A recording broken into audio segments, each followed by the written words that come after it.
Welcome, everyone. I know we still have some attendees joining, but I think we'll go ahead and get started as people continue to trickle in. Thank you so much for joining us today for this webinar discussing the 3-minute thesis competition. And so, of course, the first question is, why are we having a webinar on the 3-minute thesis competition?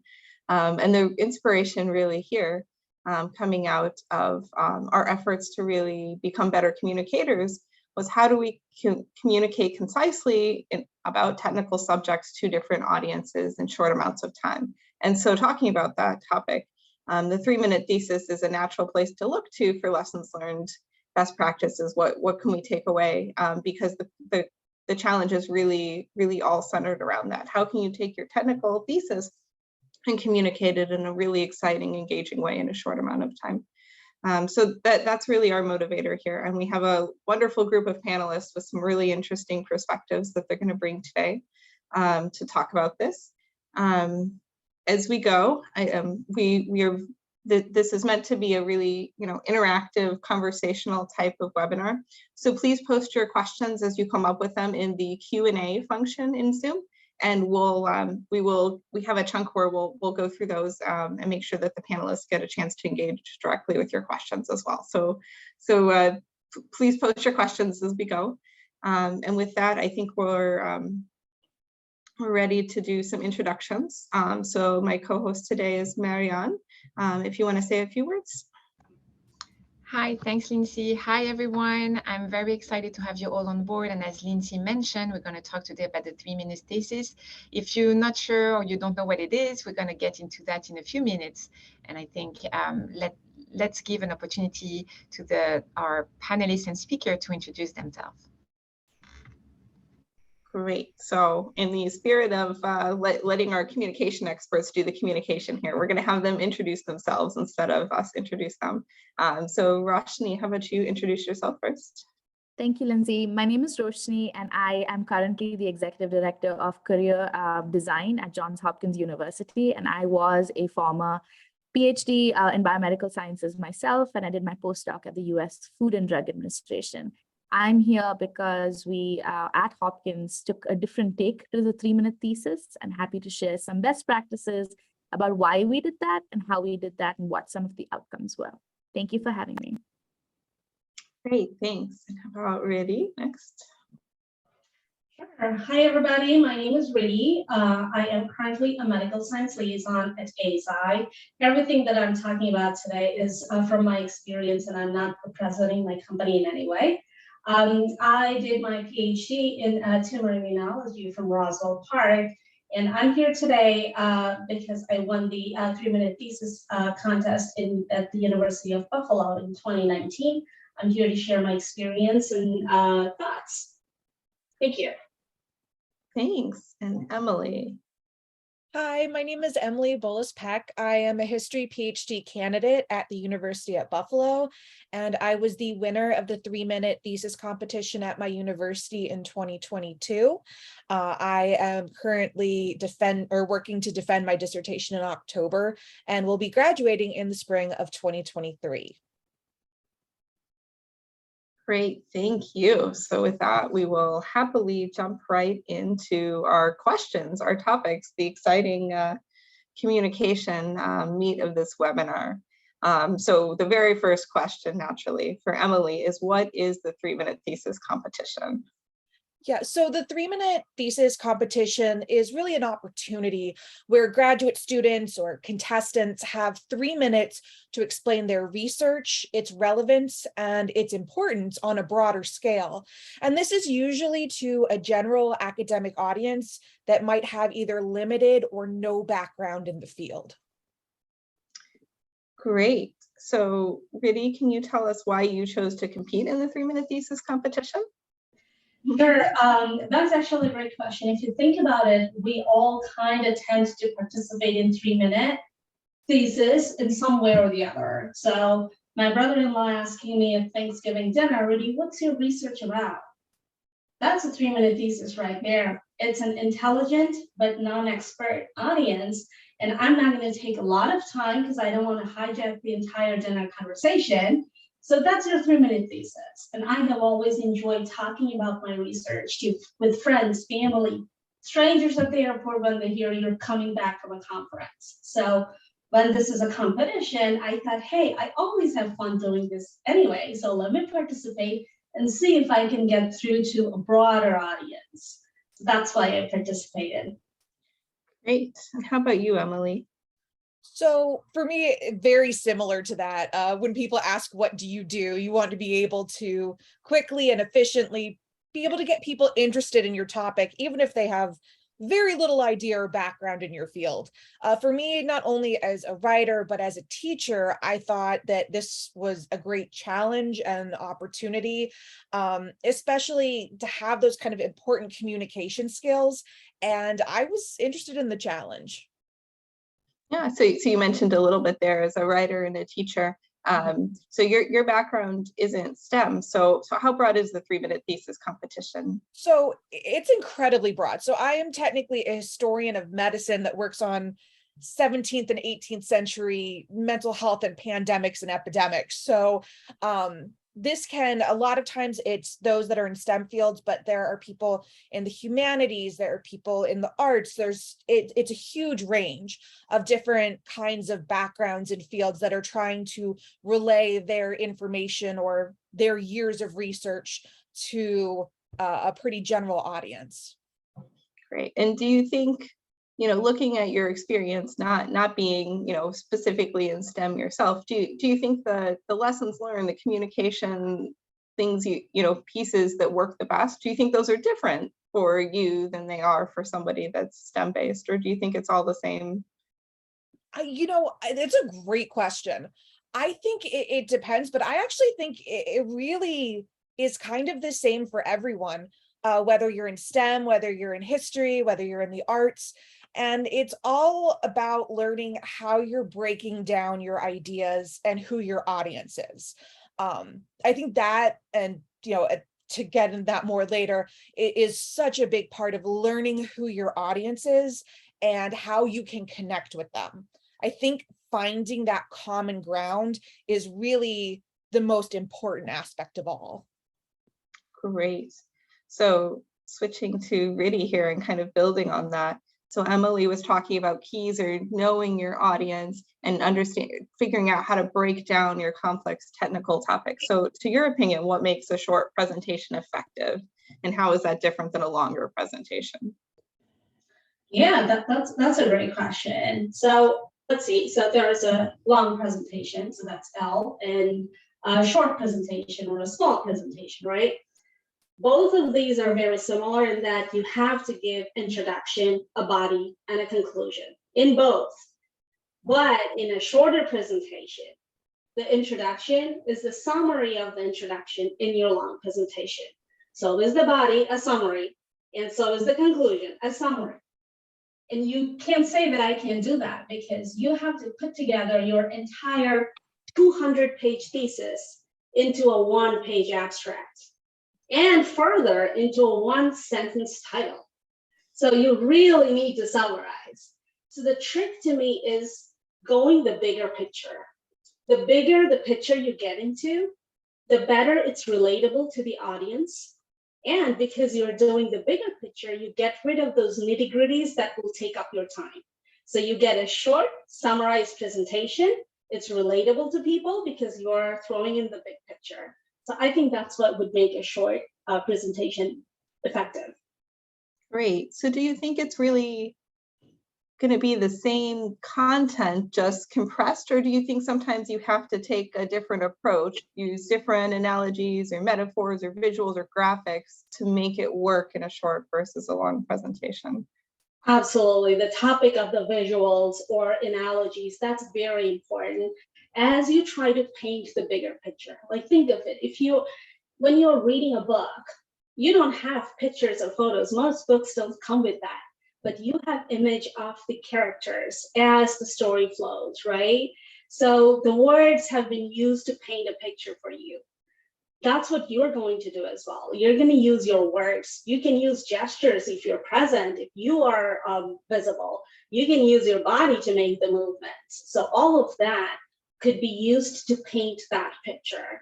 And like I say, the bigger picture you paint by getting rid of those small details or even the jargons, that's not important. You want the people to know the bigger picture, break it down to how it is relatable to the people.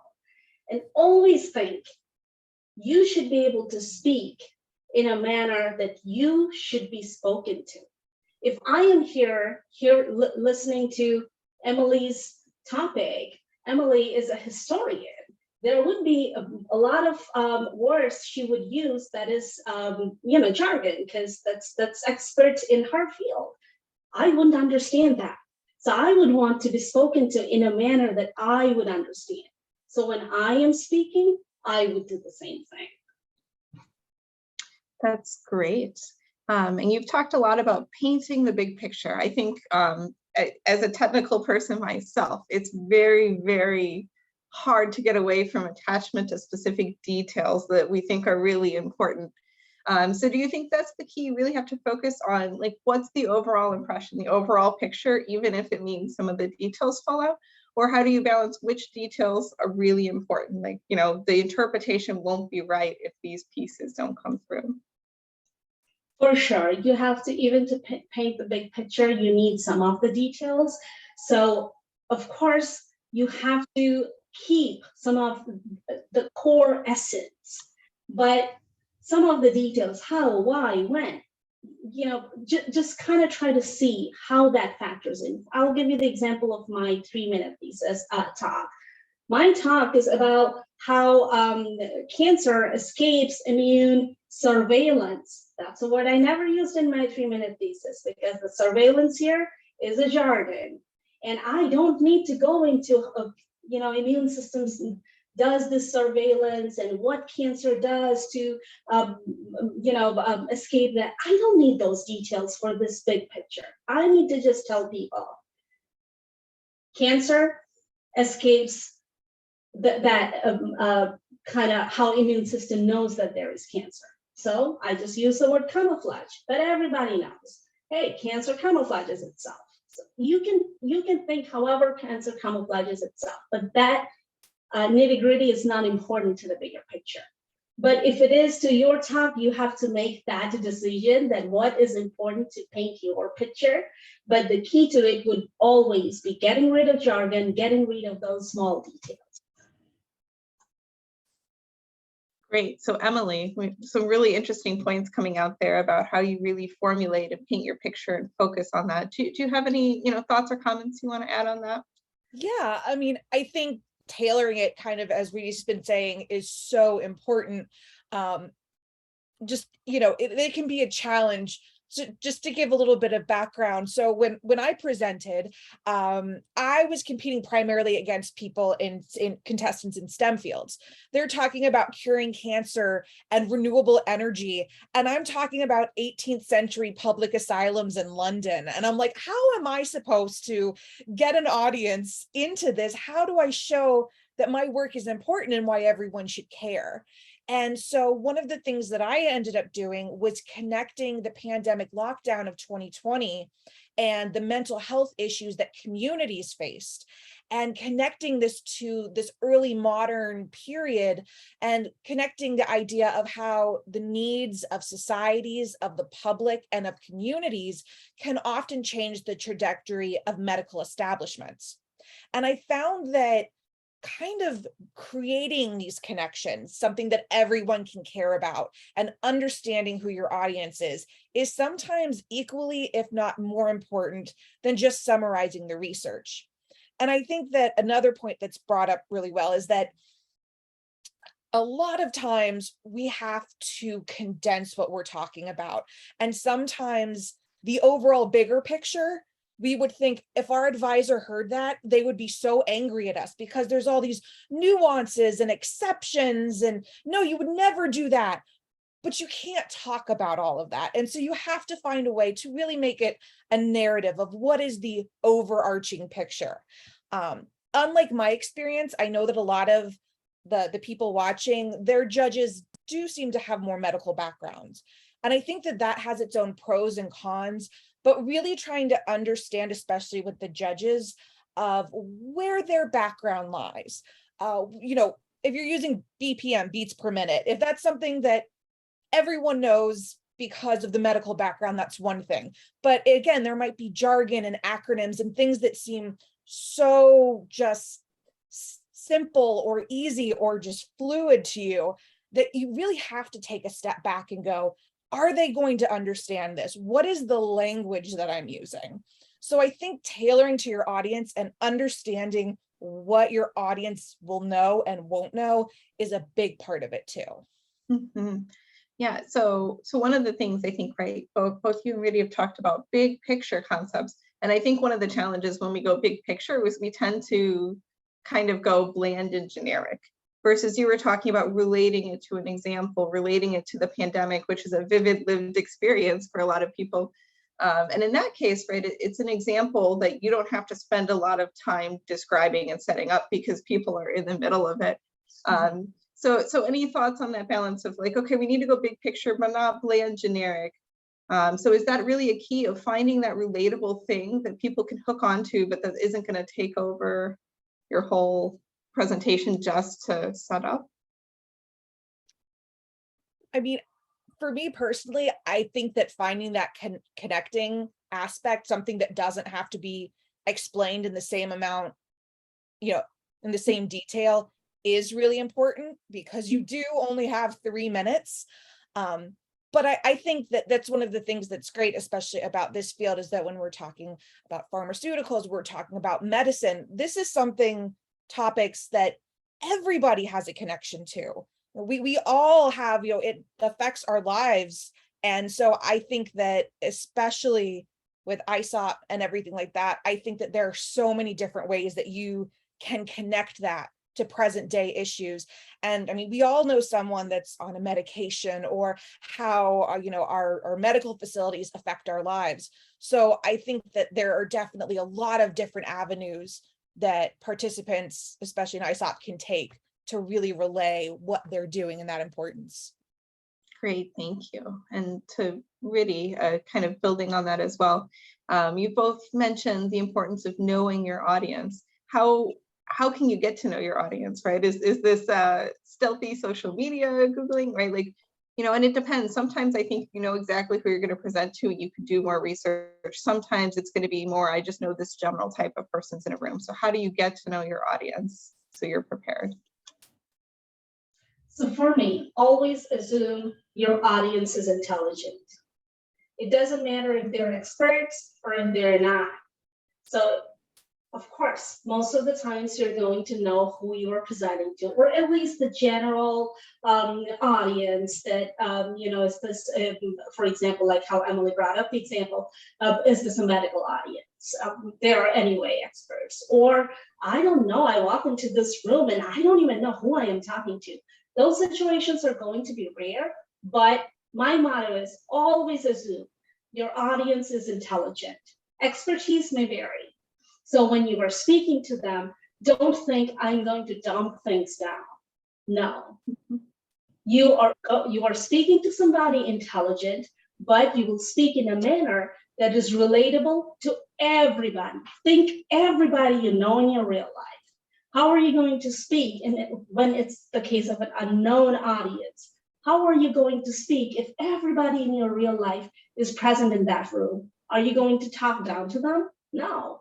You're going to think this is an intelligent audience, but different expertise. Let me connect with some analogy or, some gestures or how to, that would be relatable to everybody. For example, when I gave my 3-minute thesis talk, I had thought of making analogies to Star Wars, but not everybody is a Star Wars geek.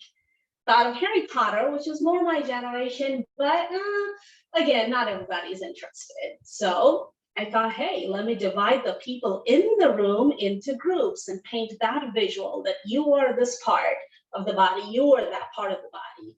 So that is still relatable to them because they're there, they're present right there. So make the conversation like you are talking to somebody intelligent, but something very generic in the manner that it is relatable to everybody. But you have to keep their attention. So always think in mind, think of little analogies or little ways to keep their attention. Great, and very relevant question for these days. Does this approach and like the feedback you're getting from the audience change if you're presenting in person versus virtually? We'll start with Riddy on that one. So there are little differences, because if you're presenting in person, you're right there. You know, people are able to see you. You can, utilize yourself as a visual. Also, you're right there. Nobody has turned on their camera, so you can kind of gauge and see, do I have my audience with me? No, it seems like they're losing interest. That part is not available in the virtual world, and I can't see my audience if they have their cameras off, or, I can't really gauge if I'm getting through to them. But at the same time, in the virtual platform, I think people's tendency to ask a question is more, because as you're presenting in person, people often don't want to raise their hand and show their face, because then that question has a face to it, and people often don't want to, kind of place themselves in that kind of a public visual. But when it's, behind a computer, sure, people can place their questions. So that definitely helps carry forward the conversation as well. Great. Going back over to Emily, next question around using visuals, PowerPoint slides, right? On the technical side, we're all used to having our PowerPoint comfort blanket with us when we're presenting. So what are your thoughts on how do you tailor your presentation to use a slide deck versus, a single graphic versus nothing? What are the pros and cons? When should you use different sorts of visuals? Yeah, a great question. So for my experience, we were only able to use one slide.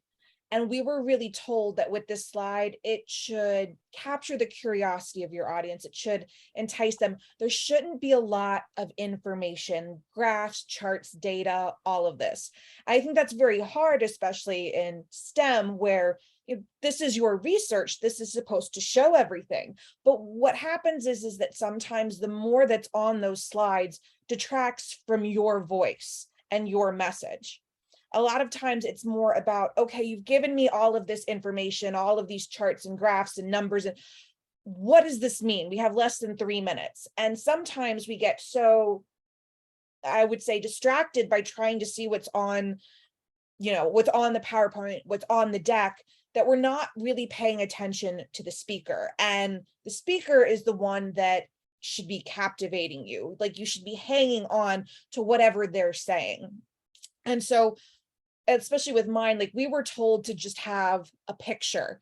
And one of the best ones I saw was a student that she was working on her presentation was basically about getting women more into engineering programs and kind of the disparity between male and female engineers. And so the picture she used was of a university, and it showed 2 bathroom doors. The men's bathroom door had been worn down from how many times it had been pushed. And the female bathroom door in the engineering building was pristine. And it was but again, it was that image that got people interested. Why are you showing that?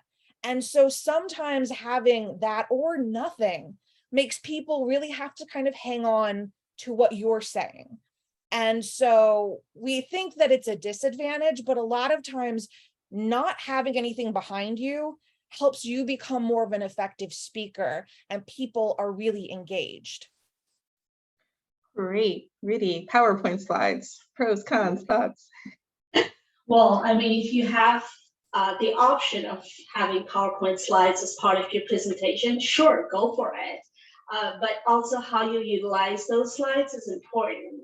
Think about, is your PowerPoint slides doing all the talking, or are you doing all the talking? You're the one talking. Your slides are just accessories. So you shouldn't throw in a lot of words so people are reading the words and they're not listening to what you are saying.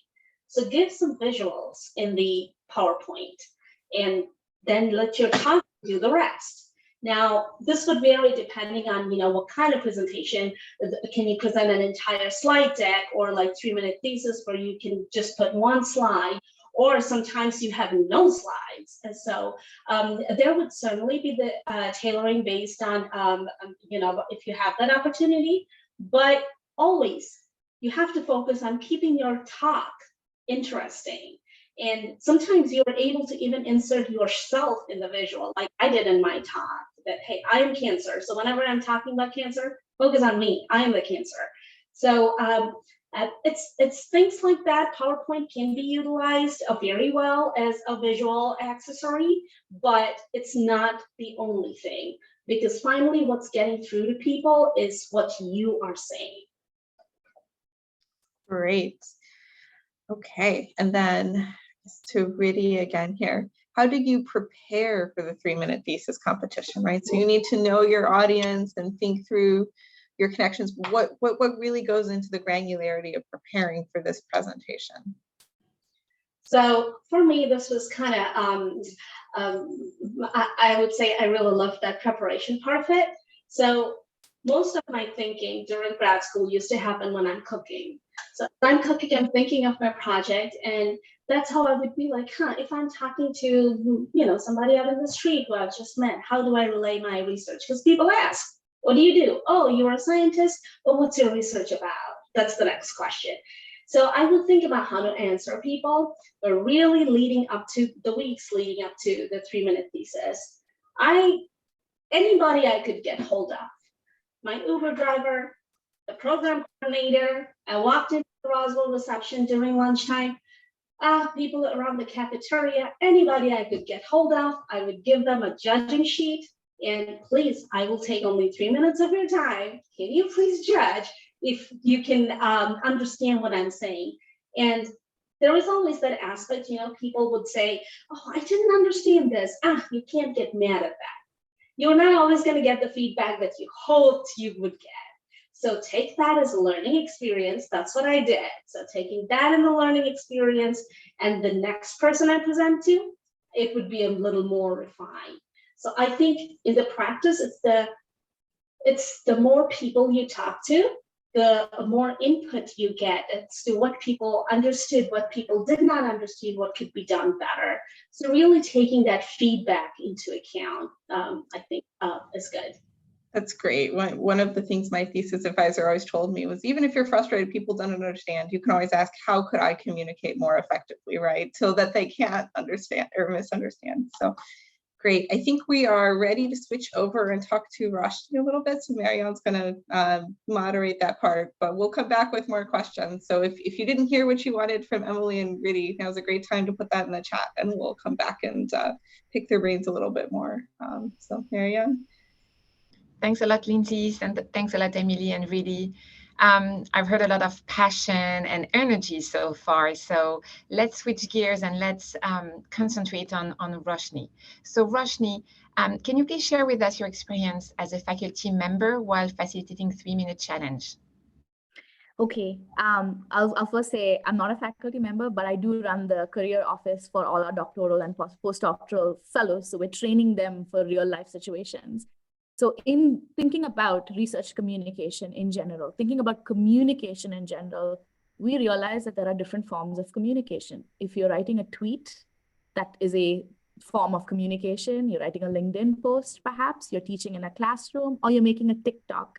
There are all forms of communication. And over the last few years, we've seen that during the pandemic, there are different modes of communication as well. I was sitting in a 3-minute thesis competition my first year at Hopkins, and it had been run for the last 6 years at Hopkins, as it's been done everywhere else as well. And I'd in fact run my own at the NIH when I was helping postdocs. And then I sat in one of them and I looked around the room, and I tend to do this because I'm very in tune to inclusion and identity. And I saw that participants, first of all, there were not many international students. There were not many people of color. And I sat there and someone explained something to me, like a quantum theory practice session for the 3-minute thesis. And I felt really stupid because I did not understand it. I felt like I have a background in immunology myself, but I could not understand quantum theory. And someone said, why the hell not? You have a PhD. And so my experiences collectively made me feel like the space that the 3MT thesis competition that had been created thus far in Hopkins wasn't quite inclusive enough. I didn't feel like there were too many voices in the room. And having served and continue to serve humanists, educators, engineers, and biomedical scientists, I felt like we weren't incorporating, in this case, the presenter's point of view, the students who are participating, their point of view. So I wanted to take a look at some data from the previous years. And lo and behold, I saw that it was over 70% white participants, no international winners. I looked at the judges from the previous years. They were all faculty members, not necessarily great communicators. They were faculty members with shared identity of, again, white people. And I said, well, our students are different. Our students are diverse. Our students are international. They're Latine, they're Black.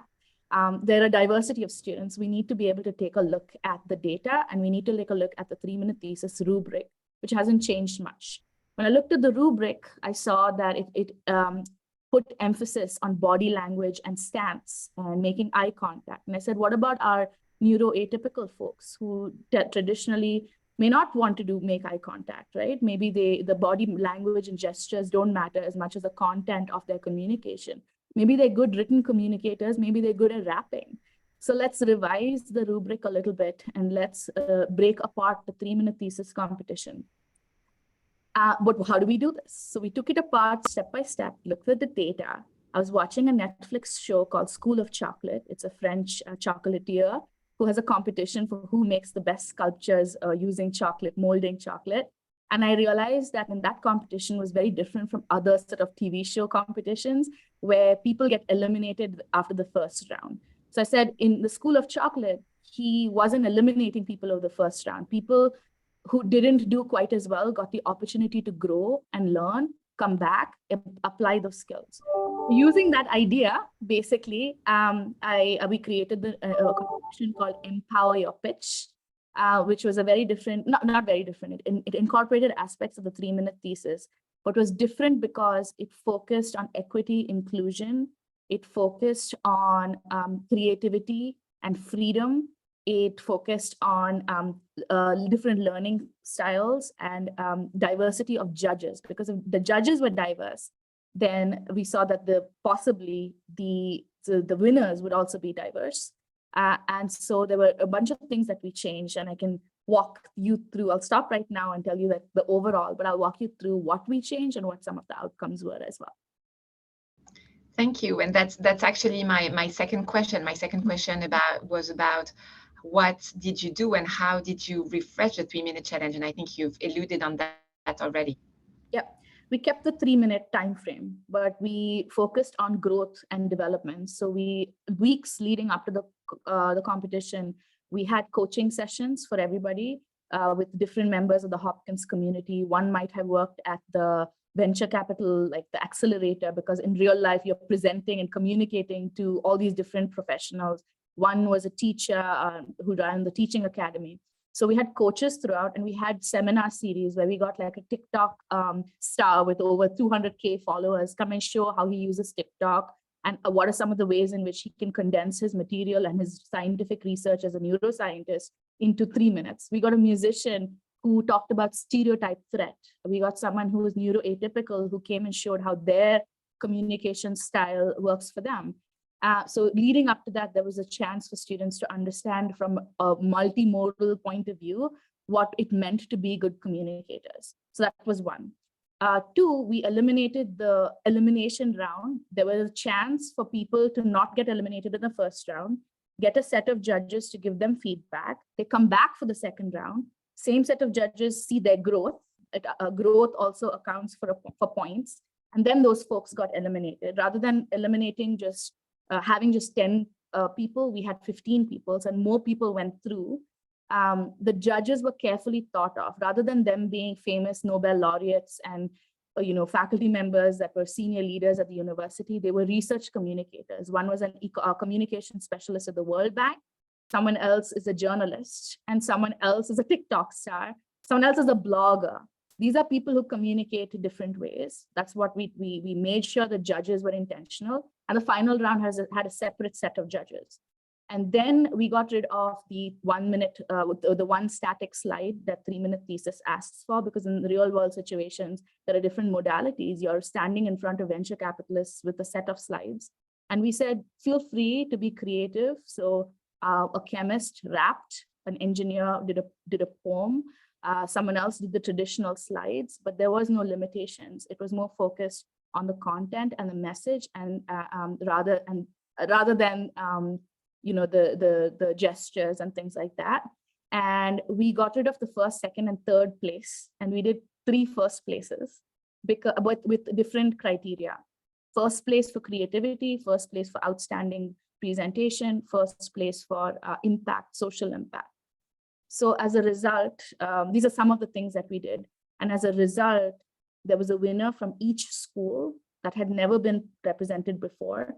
Before it was only the School of Medicine or the School of Public Health, but we had a cognitive scientist, we had a civil engineer, we had a person who studies redlining and gun violence in Baltimore City who won. And each of the winners was a person of color, which is insane. We had a 40% increase in female identified participants. We had 2 times the number of Black students participate.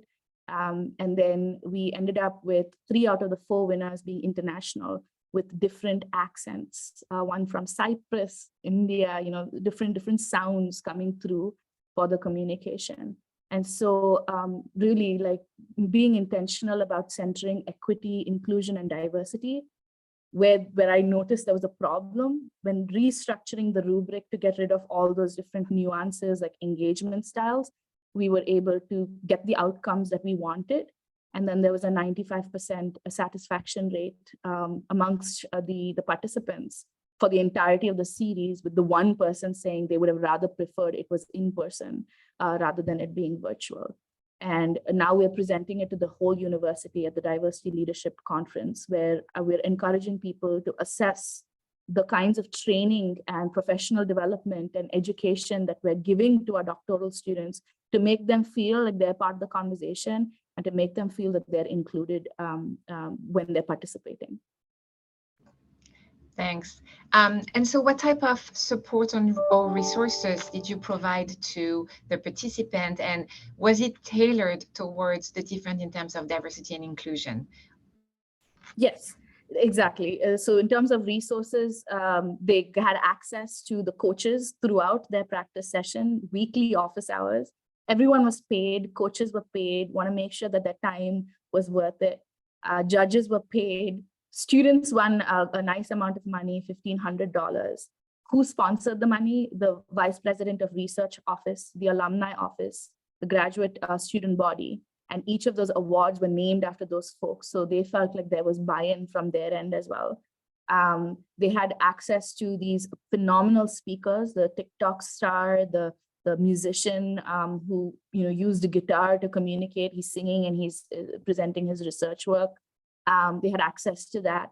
Each of them had visibility, video recording, and they all got a trophy that looked like a microphone, which was very unique, and they can put it up on their shelf. And it was our inaugural year. And so this year we anticipate at least doubling the number of participants, which we already saw a big, huge increase in, just by centering inclusion and involving everyone and their identities into the conversation. Thanks a lot. So another question, how would you say what did you see in terms of development for the students' communication skills after this challenge, and what outcome did you observe from students who participated in this competition? Yeah, I think I might have gone ahead and shared some of the outcomes. Increased participation, more international voices, more people who sound different and look different. Every school had a winner compared to one school having all the winners. We had bias training. I forgot to mention, we had bias training for the judges throughout. They had to review stereotype threat, neurodiversity documents, diversity, equity, inclusion. They had to leave their biases behind before coming into the room, and not judge a person based on their accent or their body language, but based on their excellence for communication. Thanks. But each student, how did you see taking that challenge would actually change their communication skills? Did you see, like, on an individual level? Yeah, number of different outcomes. First is now they have this broader perspective on what it means to be a communicator. They don't necessarily have to be a traditional communicator in the classroom. They can communicate on TikTok, and they've gone on to put that on their resume. That led to job applications. One of them has continued on. They'll become a coach and a judge for the next year. So they continue to give back and mentor the next set of students.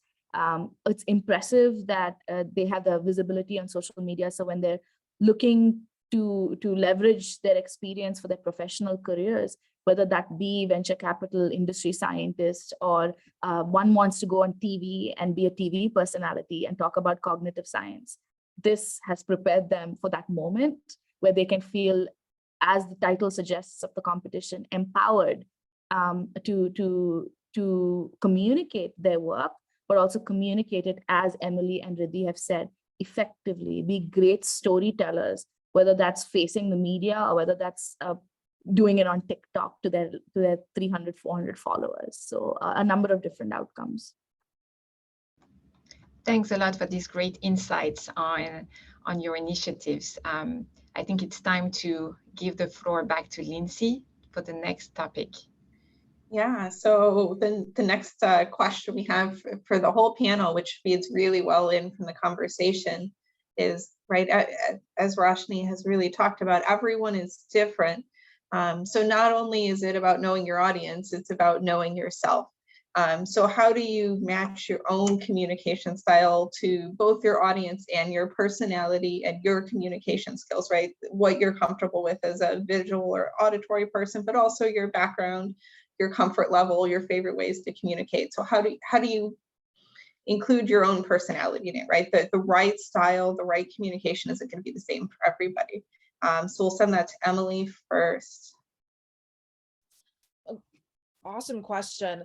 I think you definitely have to tailor it to your personality. For me personally, one of the things I've always been told is I get really into a topic, I get excited, I get animated. And so I really wanted to be able to incorporate that into my work. And that took a lot of rehearsing by myself, having other people listen to me, where I can pause for dramatic effect. And not everyone is like that. But I think that you have to kind of figure out what are the things that you can do that work for you. This is something very random.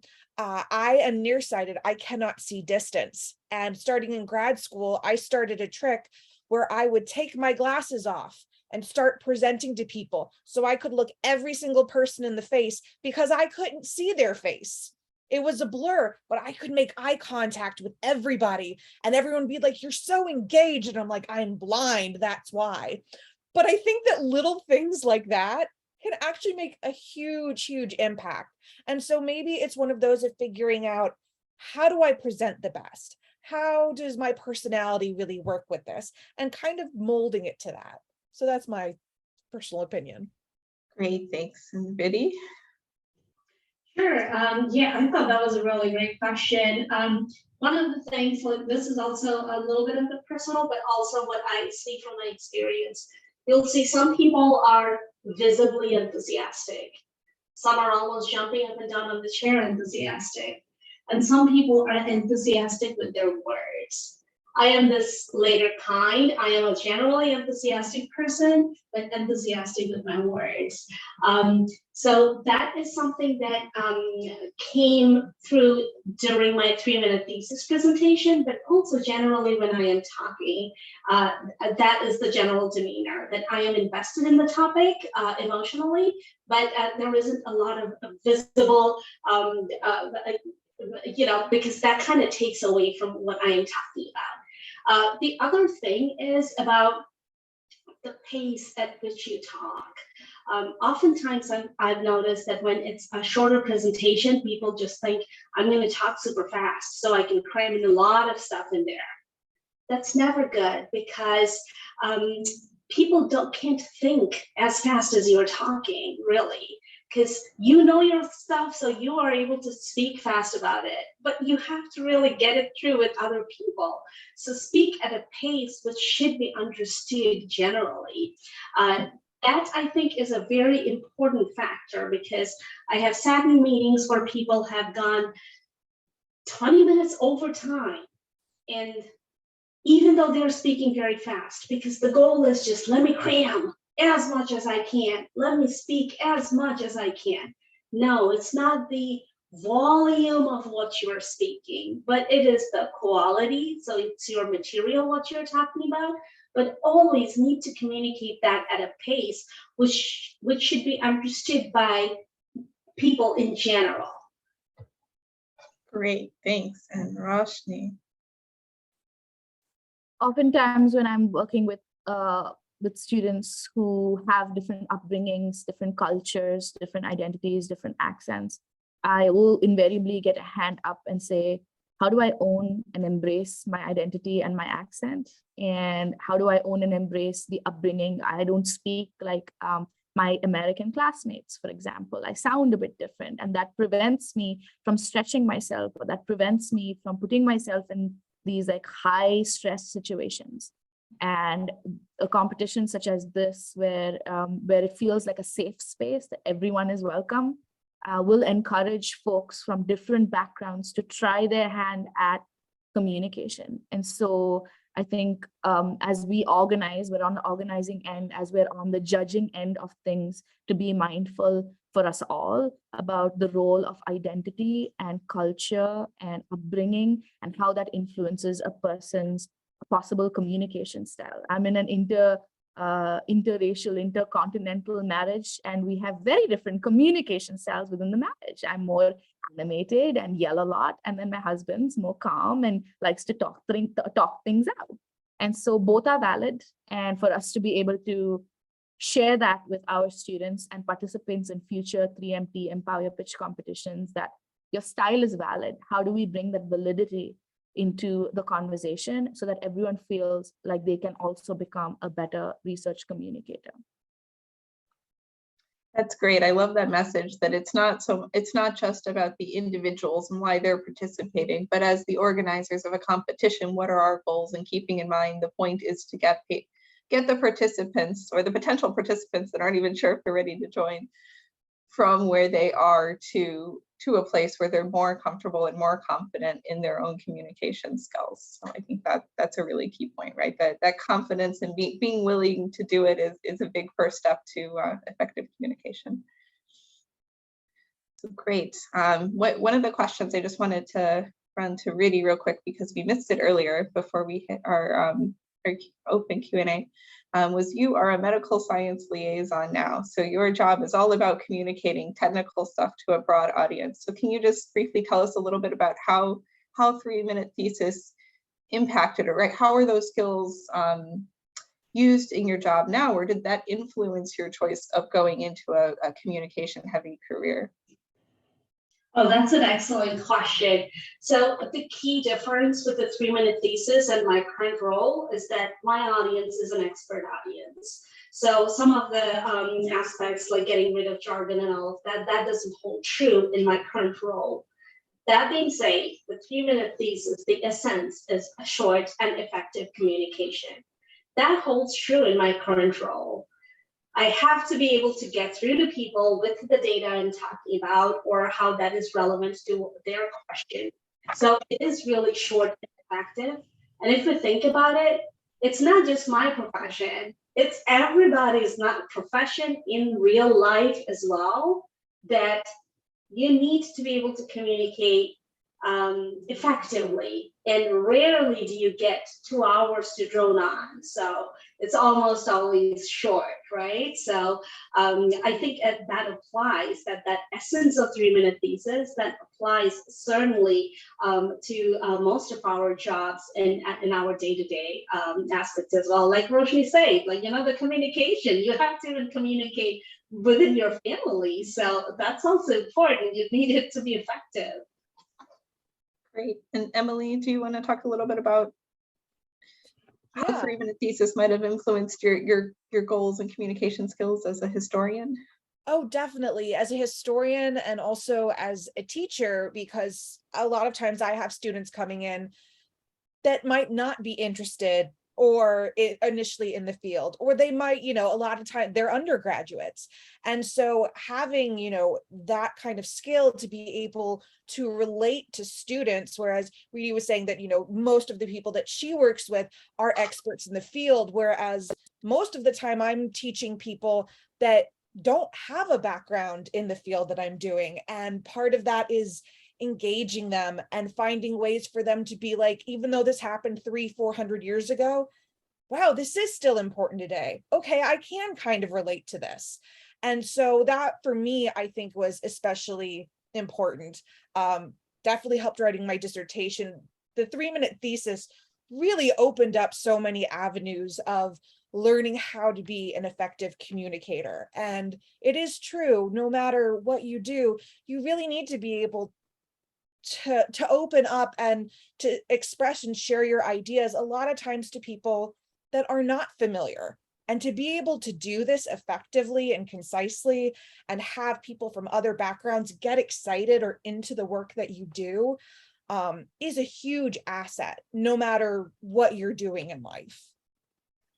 Great. All right, I will pass over to Marianne here. It looks like we've got one audience Q&A question that we can pop in here in our last 5 minutes. Nice, thanks, Lindsay. So we received a couple of questions that are related to the Trainee Communication Challenge that will take place at ACOP at the end of October. So during that challenge, there is no slides. And so you kind of touch upon that already, but in this situation where you don't have any slides, how would you describe the important data or visual? How would you that would normally show in a presentation? How can body language can be used to help the audience visualize what you mean? And would you have any tips for that specific situation? And I guess that question, we can start by Emily. Okay, so usually with the 3 Minute Thesis, traditionally, there is one slide that you're allowed, but there are cases where people do not want to use a slide, and I've heard that in this particular case, there are no slides. Describing the important data, I think a lot of times if you were going to use a chart, if you were going to use a graph that had a lot of information, what are the key takeaway points of that information? You can show me all of the results, but what aspects of those are important to your work? It constantly comes back to what is the importance of it. And so a lot of times it's not about what the data shows, but also what the results and how they are important to your work, making that connection. And sometimes that is more important than just showing all of the information that's there. So for me personally, again, not having any kind of visuals, sometimes it's better to think of, if I was going to use one slide, what would I have used? And then from there, kind of going, what were the points of the slide? And how can I relay that into my script, into my dialogue, where I'm connecting what was the real point of this information that shows how important my work is to everyone. So that, at least for the first question, that's how I would answer. Thanks, Emily. Reedy, do you have any tip on that, any insight on that question? I would say that oftentimes, actually, we do have to go without slide. Think of the example I say, my brother-in-law asking at Thanksgiving dinner, what do you do in your research? I don't have slides. Or if I am taking the elevator from the first floor, these are elevator pitches, right? That's why it's the name. I'm taking the elevator from the first floor to the fifth, and the chair of the program is there in the elevator with me and asking, oh, what's going on with your project? That's an expert audience, but I don't have a slide to say, oh, I did this experiment, and then this shows a significant increase over this. I don't have that visual. So these are different audiences. I don't have slides, but again, I have to give them the visuals through what I am saying. So here it becomes important to identify your audience. Again, if your audience is a non-expert, again, intelligent audience, always. So the way you say to make the visuals would be different. You would be going more bigger picture so they can relate to it. But if it is an expert audience and you don't have your slides, in that case, it's very similar to what Emily said. You have to forget that bar graph that is sitting in your head. You have to forget that. You have to think about what it really represented. Something increased, something decreased. How that affects your overall research. That's what's important, not how much it increased, and not I did this and precisely this was the increase, or one increased over the other, or it didn't increase as much as I thought it should. That's not important. The important is what you saw, how that relates to your project. That again is a segue into the bigger picture. So I think that's the important aspect of it. You need to forget that visual of that bar graph or the pie chart or whatever you have, and be able to say it in words and tailor it for your audience. Thanks a lot, Ridi. And I see we're at time already. I wanted to take the opportunity to thank the speakers. I think it was a lot of insight and a lot of passion that you shared with us. And I hope the attendees enjoyed this session. Lindsay, do you have a last minute word? Yeah, thank you. No, this is great. I'm taking notes. I'm learning as we go too. So I very much appreciate that. And I think we could keep talking for another hour. So thank you so much for your time and your preparation. And I hope this has been an interesting session for our attendees. Thank you. Bye, everyone.